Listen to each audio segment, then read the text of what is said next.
We have a full year of data on Josh Hoover as TCU's quarterback now. What have we learned? We'll talk about that next here on Lockdown Horned Frogs, your team every day.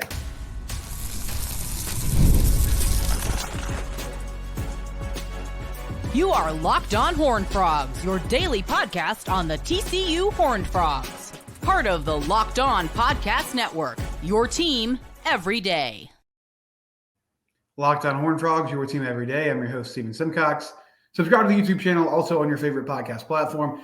So I was thinking this week, we are now 12 games in to the Josh Hoover era. He came in the second half of the Iowa State game when Chandler Morris went down with an injury, started the last 6 games of 2023, has now started 6 games through 2024. And I wanted to look at his numbers and just see what he's done so far. So just from a raw numbers perspective, 4,215 passing yards, 535 attempts, 348 completions, about 65% completion percentage, around 8 yards per completion, 31 touchdowns, 15 interceptions. He's been sacked 14 times. He was sacked 8 times in 6 games in 2023 and 6 times so far this season.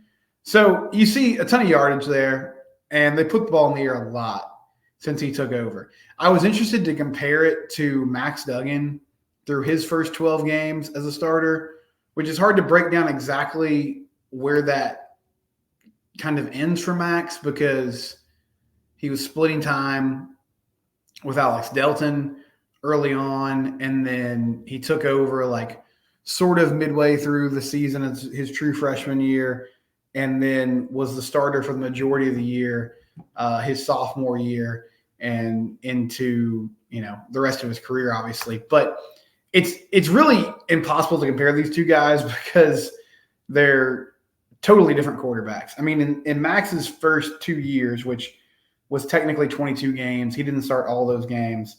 But from a passing perspective, he threw for 3,872 yards. So in more games than Josh had in his first year of work, technically, he passed for less yards than him. But you look at what he did on the ground, and he had over 1,000 yards rushing in those 2 seasons. And really in 2020, they found something that worked with that offense down the stretch. And, of course, going into his final year, he turned into a Heisman candidate and was outstanding once they got the new play caller. It's also just a completely different offense. I mean, what Josh is running with this air raid scheme that they've kind of pivoted to since he took over, it lends itself to having a high completion percentage. Like it's supposed to be high percentage throws, and you see 8 yards per completion. That's a lot of RPO stuff. That's a lot of bubble screens. And one thing that's odd to me, given kind of Kendall Briles' history, but we've got enough of a sample size of it now that it seems pretty clear that this is, I think, what they want to do. I don't feel like it's just as simple as the offensive line is not up to snuff and they don't think they can run long developing plays, play action, double move stuff. They've done more of that this year, but it's still not nearly what he was doing at Baylor, which the Baylor comparisons are kind of silly because that offense was very different than what he's running now. But they don't stretch the field a lot.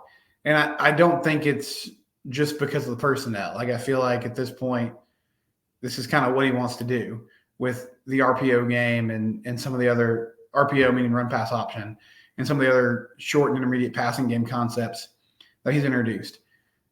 I will say this. When Josh came in that Iowa State game, he has surprised me from the standpoint of, I remember people being excited after that ball game. And I get it. Anytime there's a new quarterback, as fans, anytime there's something new, we're intrigued by it because we see what's happening on the field. And especially if something's not working, you're like, okay, well, can the next guy provide some sort of spark? Can he do some things differently? And what does he bring to the table? So I remember he made some good throws in that Iowa State game in the second half, led a couple touchdown drives late. And there's a lot of optimism around okay, here we go. We've got a starter. And I was like, let's pump the brakes. I'm not sure this guy is the dude. Of course, he went crazy in that BYU game that they won 44-6 and then had some good moments. But really for a lot of 2023, I kind of thought this guy's a placeholder, right? Like he took over in a bad situation. He's getting you through the season. Hopefully you get to a bowl game. They didn't quite get there. They lost that final game to Oklahoma, but showed some promising things, but I didn't really feel like he was the dude of the future. Now through 12 games, I think we're a lot closer to saying that definitively. I will say this. I feel like this back half of the season is really important for him. It's obviously really important for this coaching staff. If you have a wholesale change there, then this is a completely different conversation. But if everything stays in place, then I think this is really important for Josh to show like, okay, I'm definitely 100% the guy moving forward here because he's got plenty of eligibility left and he could be, a key cog in what they're doing in 2025. But through 12 games, like what does he do well? He's really good in the short and intermediate pass game. I think he's decisive. I feel like he does a great job of understanding the play calls, the offense, getting the ball out quickly, getting the ball to his playmakers, allowing them to make things happen. This season, he hasn't been asked to stretch the field a lot. But when he has, he's been successful. But still, most of the big-time passing plays are some variation of dumping it off or throwing like a slant and out a dig, and then the receiver breaks the tackle, gets that yardage after the catch, and makes things happen that way. I think he's got good pocket presence. He seems to have a great understanding of what they ask him to do. And I feel like we've seen him make big time throws this year at times where he's fit the ball into tight windows. That deep throw to Jack Besh against UCF was an absolute dime. And that was kind of at the peak of his powers this year where you thought, man, maybe this guy could really take this job and run with it fully to a point where, there's no questions moving forward as far as who's going to be the dude the next couple seasons. So he's made some of those throws. He's made some of those plays. And I said this before, like I think intangible-wise, he possesses all those qualities you want. The team seems to follow him gladly. Like I think they like being around him. I think they like that he demands excellence, that he works really hard. All the things you want from your QB in that aspect. Now, that's not the end-all, be-all, right? Like, you still have to make plays on the field. Eventually, that kind of falls on deaf ears if you're not coming out there and playing well all season long. But honestly, through 6 games, I think the only bad game he's had was this last game against Houston. And they have a big challenge in front of them against Utah because Kyle Whittingham's smart. He's a really good defensive coach. I know he watched the film of that Houston game, and the Cougars, they rushed 3 a lot. They rushed 4 a lot. They're able to get home with their base defensive fronts. Those D linemen made plays, and they really sold out to shut down that short and intermediate passing game that TCU has become so good at, and that has honestly, I wouldn't even say it's become an extension of their run game. I would say that it's the run game for the most part because they have not been super successful on the ground. But besides that, KU, the picks were bad, but he also made big-time throws when he had to, led some huge drives. That play to Eric McAllister where he took the snap, was looking around, there wasn't much there. He said he was about to throw it away, and he kind of just saw McAllister in his peripheral vision, made a throw out there, made a play, led some big drives in that ball game. I thought even against UCF late in that game, led a drive to put them in a spot to at least attempt a long field goal. Wish they could have got 10 or 12 more yards on that drive to make it more manageable for Kyle Limmerman to knock it in. But he's shown some ability and some moxie in those moments this season to make big plays. And the back half of the schedule sets up well for him to prove all right, this is what you're getting with me at quarterback. I can make plays against big-time teams, big-time defenses. And some of those defenses, like Oklahoma State, Arizona's got a good defensive front. They haven't had success wins and loss-wise, so I don't know exactly what it's going to look like when they match up. But this game certainly on the road at night against a good physical Utah team will tell us a lot about where they're at offensively. And I'll talk more about this in segment 2, but I think this is a big game for the TCU offense. Obviously for the defense as well, but given their limitations on that side of the ball, I think so much of this comes down to how efficient the offense can be. He's been better in the red zone this year, and really it's remarkable at how efficient they've been in the red zone, given the struggles they've had running the ball. It made that nice throw in a tight window to Jack Besh in that Kansas game right before halftime to take the lead. Now, as far as things that needs to work on or you'd like to see different and better, have to take care of the ball better. And the turnover bug has come back to bite him again lately. 9 picks last season in 6 games, 6 interceptions so far this year. Feels like Josh has a hard time seeing safeties when he's making his reads at times. You know, he floated that ball up against KU where the safety came and made play. Had a couple of those bad picks against Houston where the safeties made plays and, you know, ended drives. So that seems to be an issue. Just getting a little reckless with the football. I think I said this last week. It feels like when they get behind, and we've seen this a couple of different times, and we saw it in the first half against Texas last year. We threw a bad pick right before halftime against Oklahoma last season. They got in a shootout. When they get behind early against SMU through some bad interceptions after getting down 17-0, when they get behind early in a game, it feels like he kind of presses and he's trying to make plays. He's trying to change the momentum, change the tide in one moment, in one play where it's like, no, we need first downs. We need to move the chains. We need to put together good drives. We just need productive plays to keep moving down the field and executing. It's not like we're not going to get it all back. If you're down 17-0, you're not going to get it all back in one play. You have to methodically put together good drives, give your defense a chance to get some stops, and get the ball back in your hands so that you can be successful again when you take the field. And, you know, finally, like this has been talked about at length too, -15 rushing yards through 12 games. Had 5 rushing yards last year, -20 this year, and sacks count as rushing yards in college football, right? So that's part of it.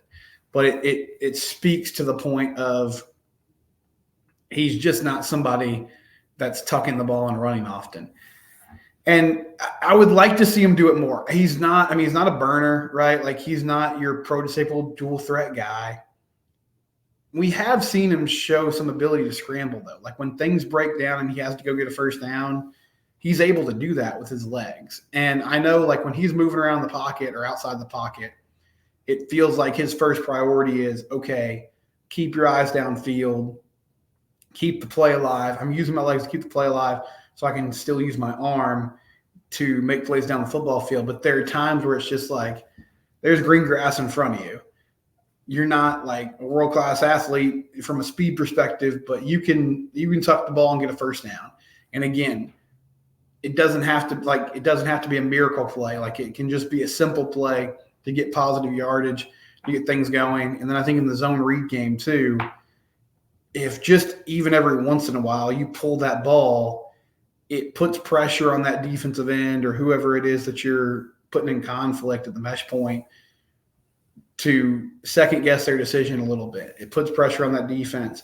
It also changes the math in the run game. Now, we've seen with Haas Haney, like they've got a guy that they can bring in to do that at times, but I still think Josh could be more effective than he has been with his legs running the ball, and that could be a big boost to this offense moving forward. So huge game coming up against Utah. We got some clarity on who's going to be playing quarterback for the Utes. We'll talk about that next year on Locked On Horned Frogs. It's your team every day. One of our new sponsors, Roy, it's Return on You. It's the way that fans can get directly involved in the NIL game.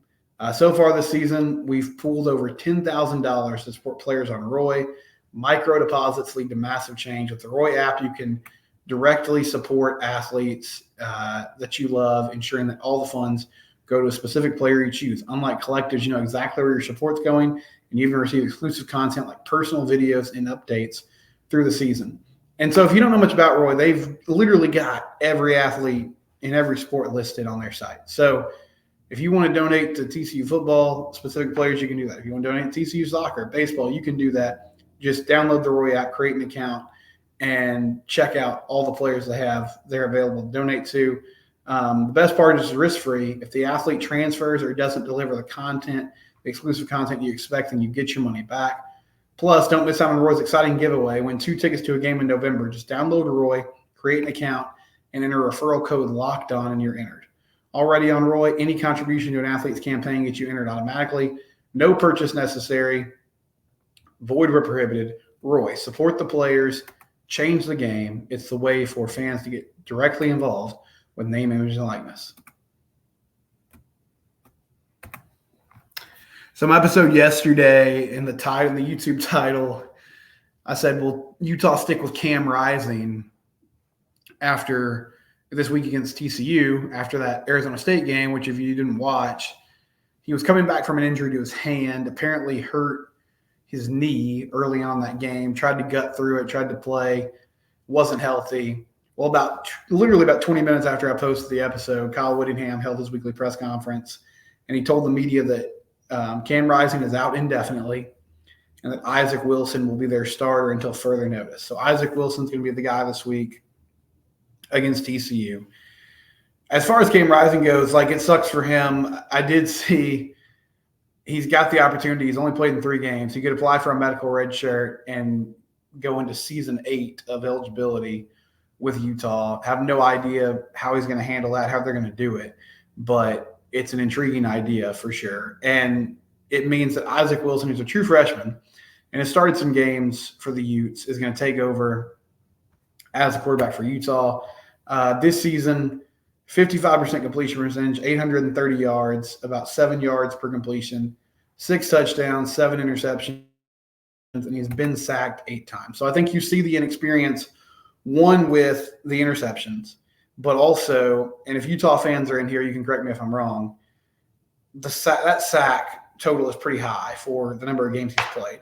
And I think part of that might be an offensive line that's struggling, but I think a lot of that could just be a young player who's still learning his pocket awareness, how to move up in the pocket, how to make plays, and maybe holding on to the ball too long.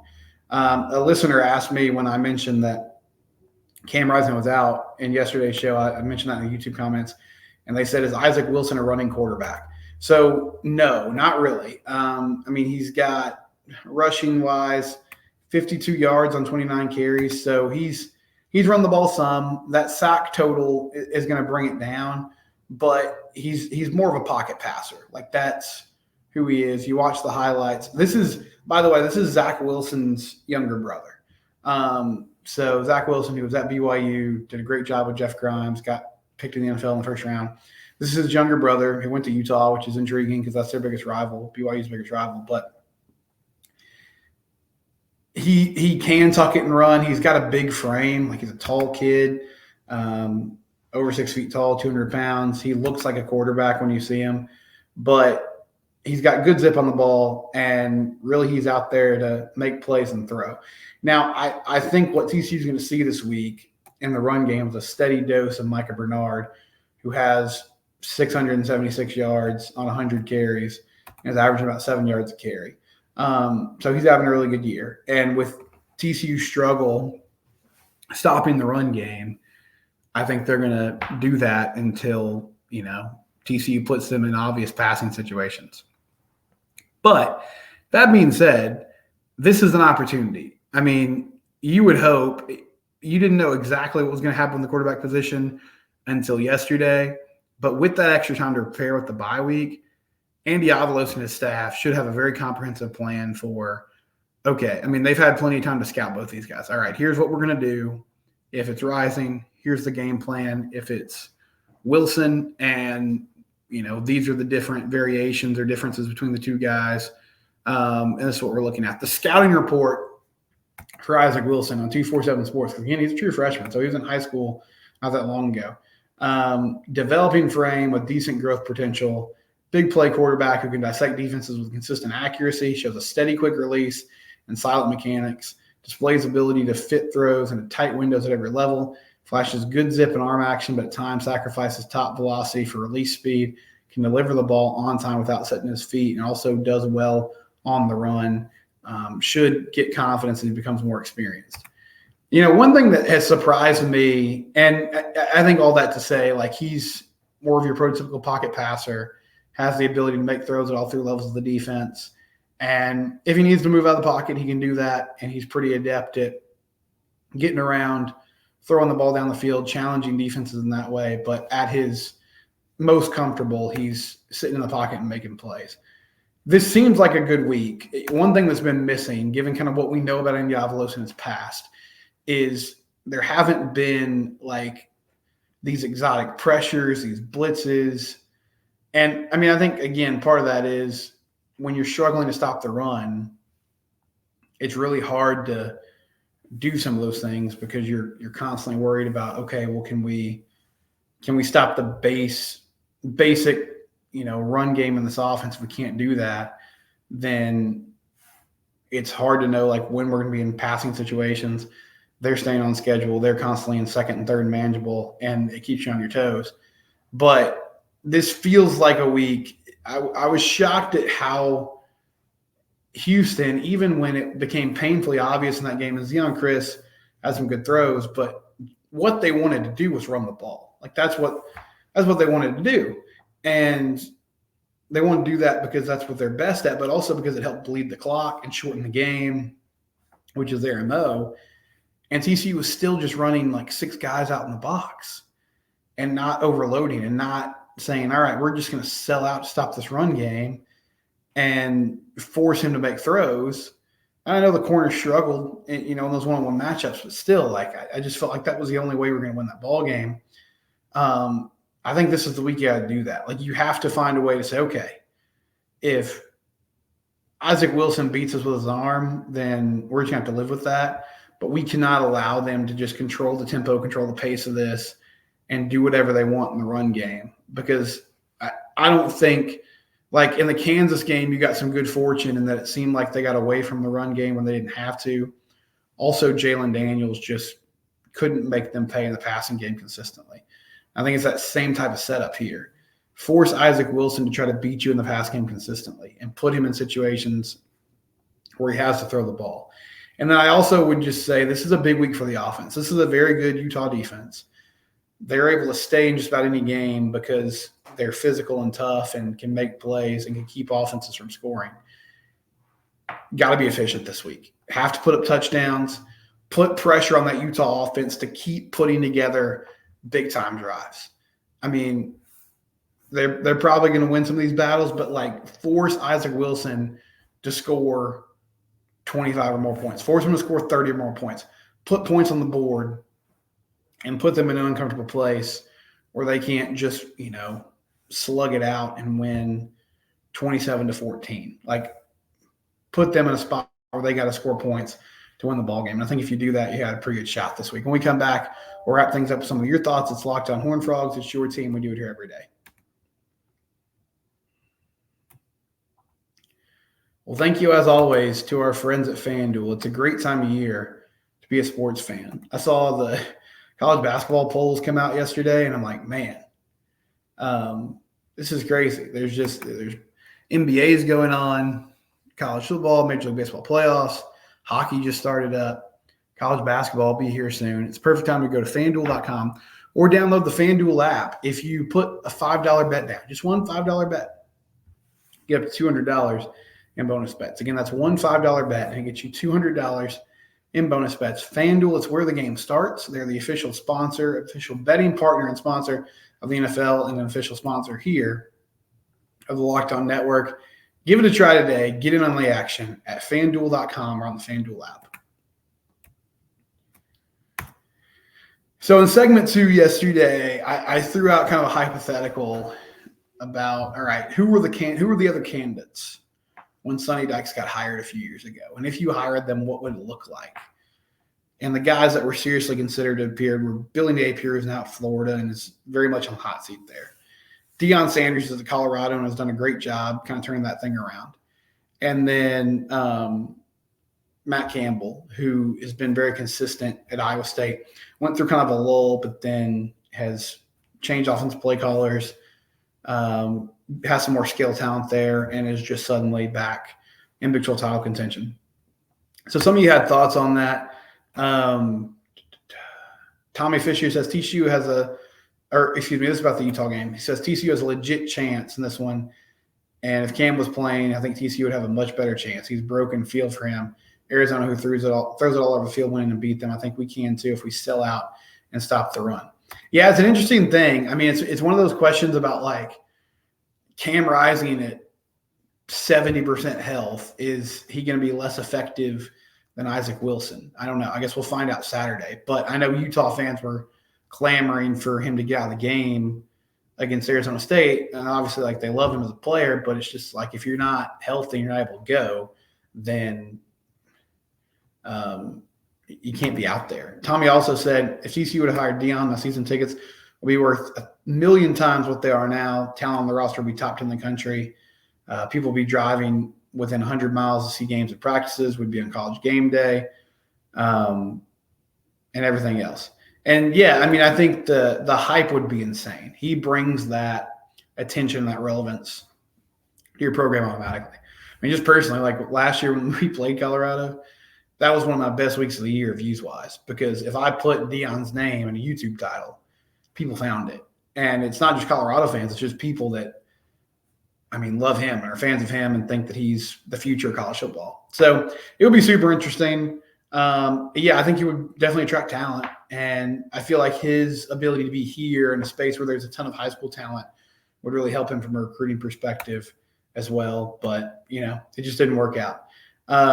Jacob Langford says, get your 5-hour energy drinks ready for Saturday night. Yeah, that's right. If you didn't know, 9:30 kickoff on Saturday night in Salt Lake City. So Big 12 after dark. A lot of build up to this one, a lot of time. I'm very curious to hear. Sonny Dykes is going to speak to the media today in his weekly press conference. Just like, what was the bye week like? Is he in better spirits? Like the last time we saw him after that Houston game, he looked extremely dejected, as you would think. And he looked very confused and said he didn't really know like what was going on. Didn't look like he had the answers. I would imagine with some time removed from that, he's probably in a much better place mentally. Now, is it going to translate to the field? I don't know. We'll have to see Saturday. You know, we're at the point with this squad and this program that the talk really doesn't mean a whole lot. They've said a lot of good things over the past 18 games, but they haven't done a lot of winning, and especially a lot of unexpected winning. So this would be a huge jolt to this team if they could find a way to pull off a victory on the road against Utah. We'll have more this week. We're going to have a crossover episode with JT from Locked On Utes. That'll be on Thursday. Tomorrow we'll have more coverage of this ball game as well. And then also basketball's coming up. So in this segment 3, we'll start spending more time talking about hoops as they ramp up for the season, which is about a month away. This is Locked On Horned Frogs. It's your team every day. We're free and available wherever you get your podcast. Subscribe on YouTube or your favorite podcast platform.